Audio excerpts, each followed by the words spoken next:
ডিনারে এই যে তেল ভাজা দেখতে পাচ্ছ, আর এখানে হইলো ডিম আলু টমেটো দিয়ে একটা মাখা, আর এখানে হইলো মাছ ভাজা। এখন বাজে 11টা 9:40 বাজে। এটা বানালাম মাছ ভাজা। তখন মাছ নিয়ে আসলো, এখন রাত্রের খাবার রেডি করলাম।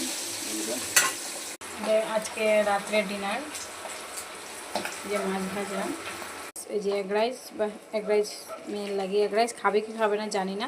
আমার এখন রান্নাঘর সব পরিষ্কার করলাম। এই যে রান্নাঘর পরিষ্কার হয়েছে, খাওয়া দাওয়া শেষ হলো, রান্নাঘর টান্নাঘর পরিষ্কার করে এখন যাবো ঘুমাতে। আজ আমার বড় ভাতটা চালাই দিয়ে আমার মেয়ে দেবো। এই যে আমার বড় ভাত খায়, দেখতে পাচ্ছি ভালো হয়েছে।